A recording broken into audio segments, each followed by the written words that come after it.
everybody. Today, our guest is an amazing activist and Catholic worker, Julia Occhiogrosso. Julia founded the Las Vegas Catholic Worker in 1986, and she is one of the founding members of Bene Campaign Nonviolence.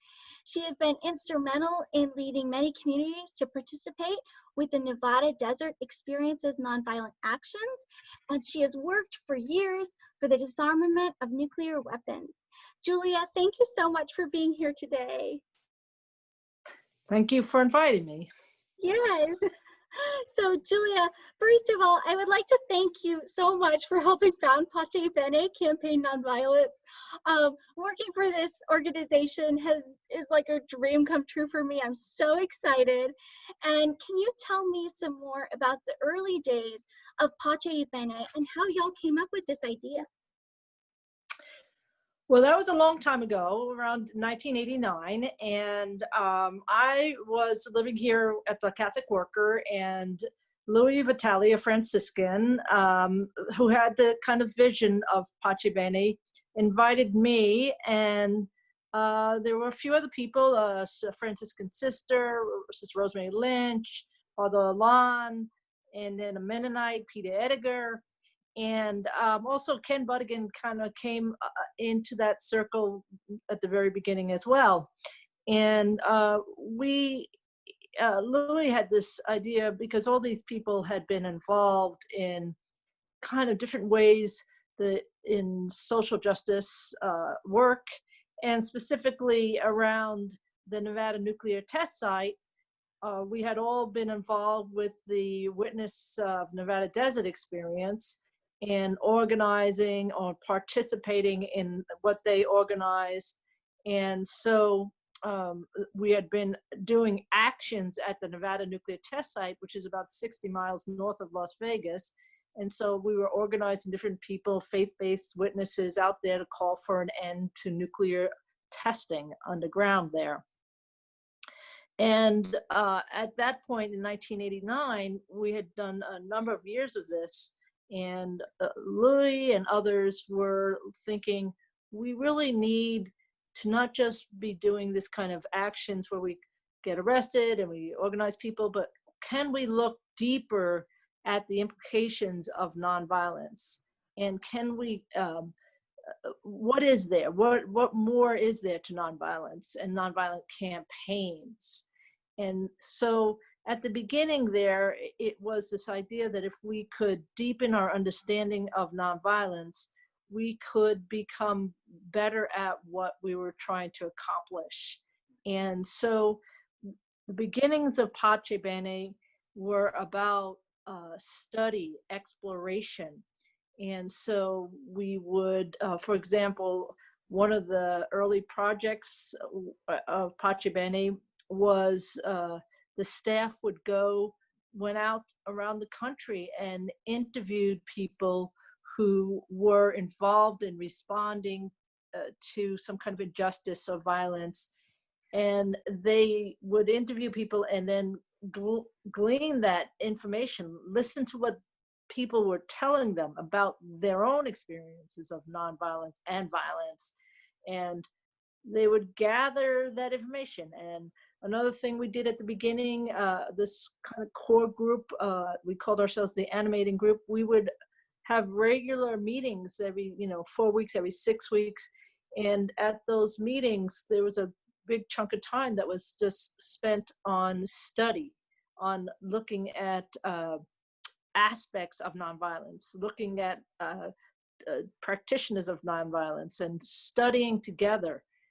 And through that kind of studying and talking together, trying to learn. We also at the beginning we would do these weekend workshops, nonviolent workshops, once again, bringing people together to look at certain aspects of nonviolence and to go deeper and to hear from people what their own experiences were. So the beginnings of Bene, what I remember is that kind of exploration that eventually led to the first curriculum on nonviolence, which was called From Violence to Wholeness. And then that was used. It was like a 12-part manual where people could lead groups into studying nonviolence. And one of my jobs was to kind of promote that at the beginning and to learn how to do those trainings.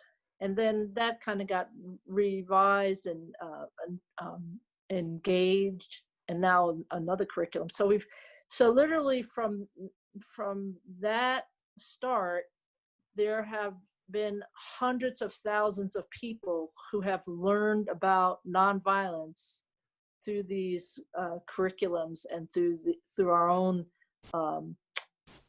trainings and workshops.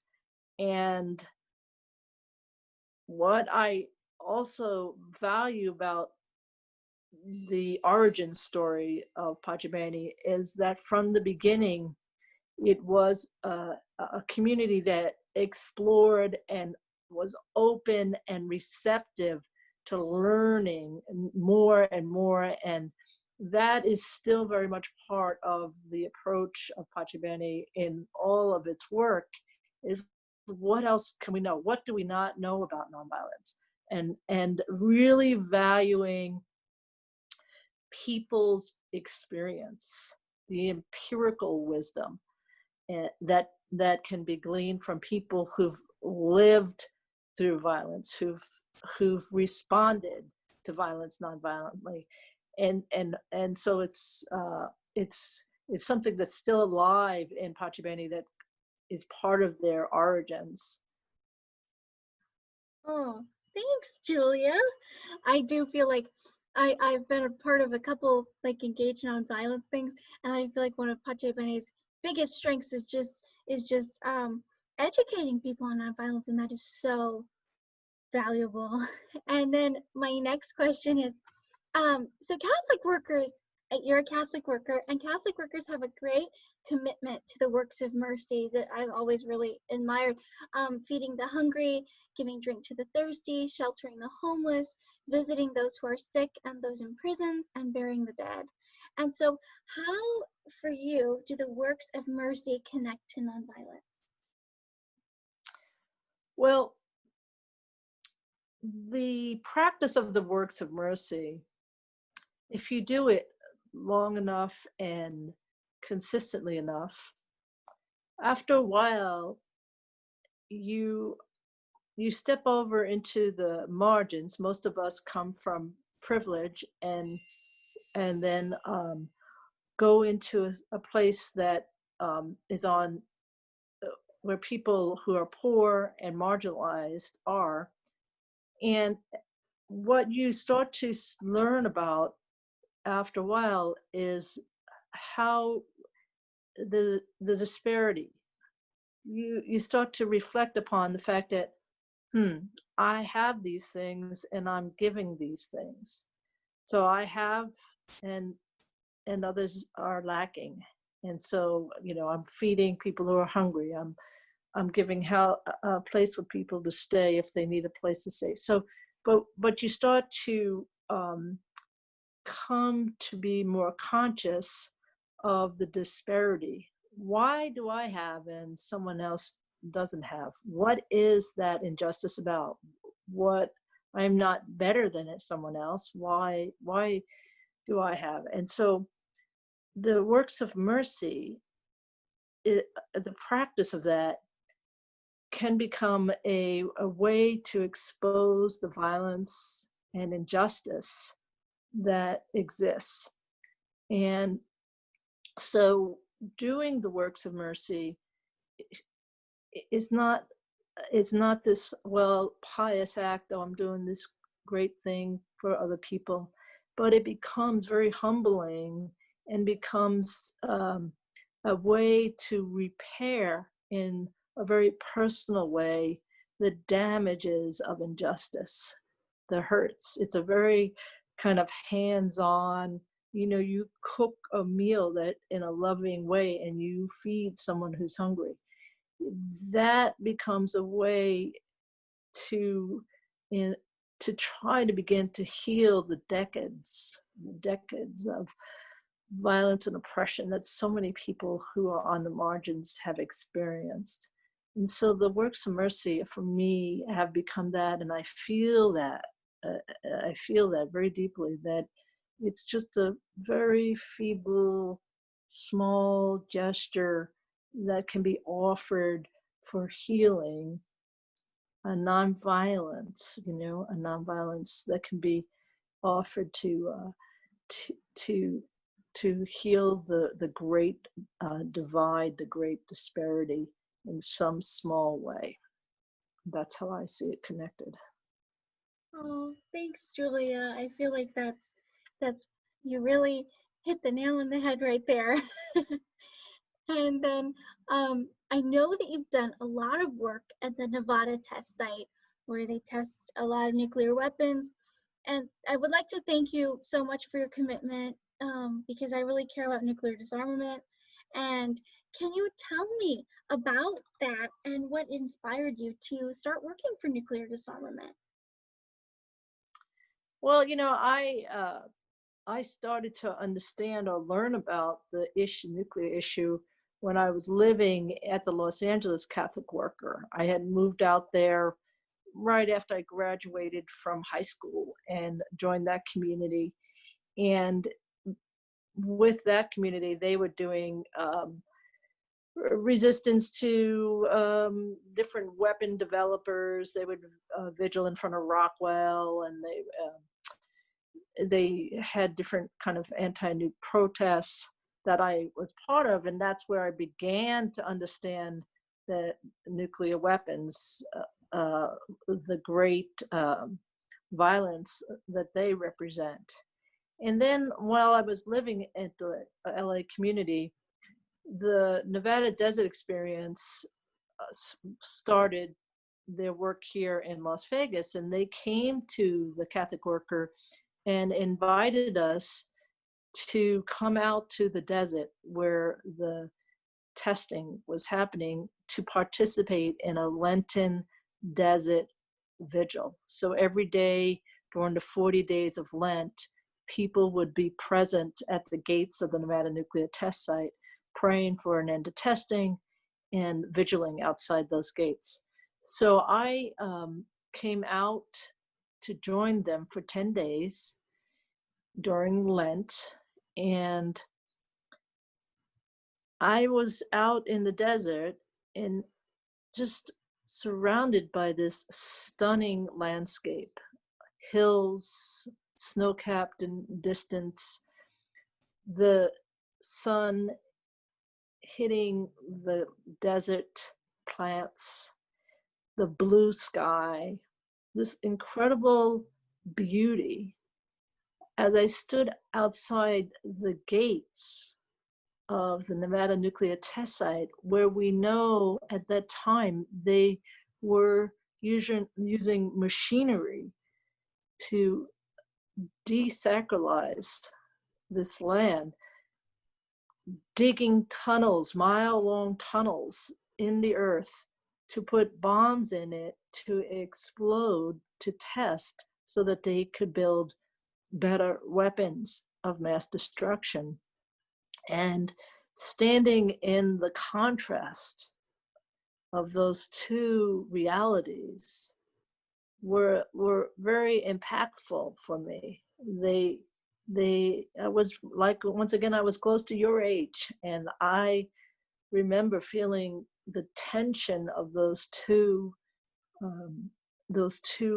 realities, and feeling drawn to heal once again that violent reality of nuclear weapons. And what can we do in any small way to heal this terrible violence? And so that kind of was part of my journey into being part of communities that work for a nuclear disarmament. I would say mostly I participated in events organized by the Nevada Desert Experience. The Catholic Worker always kind of worked hand in hand with them out here. And I've been kind of part of that so yes, I see that, and you know, the Pope Francis has said it's a sin to even possess a nuclear weapon. And at this point, you know, that's where the leader of the Catholic faith is telling us that. So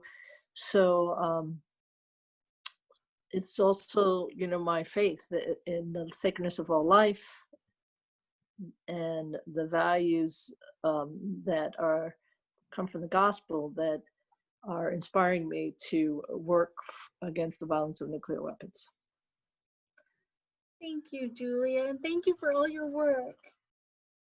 And then my last question, this is kind of my signature question, is what does nonviolence mean to you? Well, nonviolence for me is like a guiding light that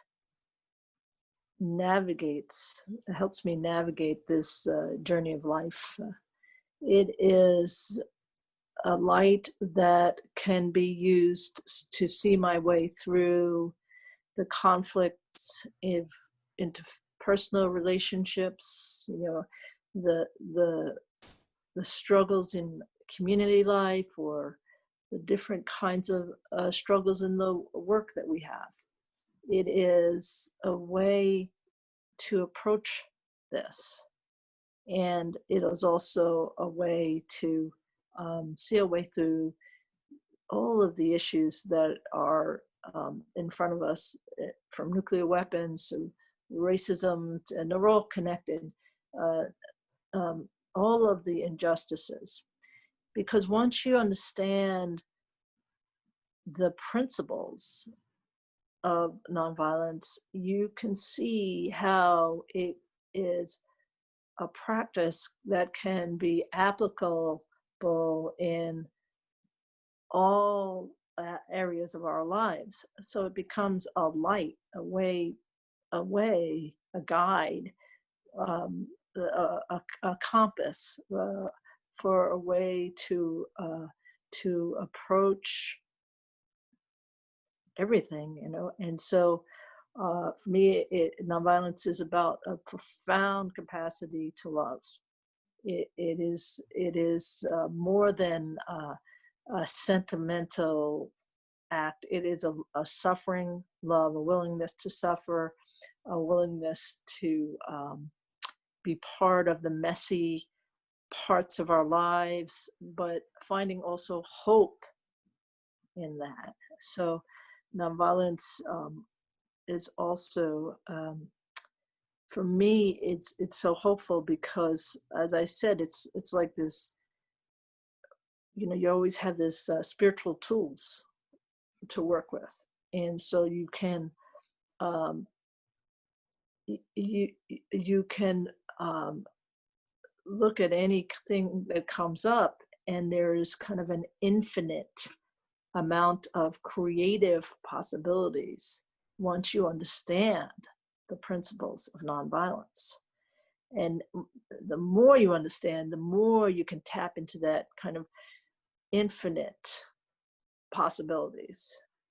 And no matter what you do in nonviolence, even if you don't feel like you're reaching your goal, if you will, it is always, no matter what way we use it, when we practice nonviolence, there is always something good that comes from it. If even if it's just in our own healing and transformation, our own insights that we get. But you're always, for me, when you practice love, radical love in action, you can't help to be unleashing healing energy for the world. It's going to happen. Even if you can't see it or you don't know it's happening, I believe it's happening. So that's how I see nonviolence. And I am so grateful for my uh, for being invited to be part of Pace Bene, because I know that being part of Pace Bene is what has really given me the opportunity to understand in depth, and I want to understand more. I want to grow more on how to integrate nonviolence into a way of being and being in the world. So. Julia, thank you so much for being here and talking with me. This has been so wonderful and such an honor.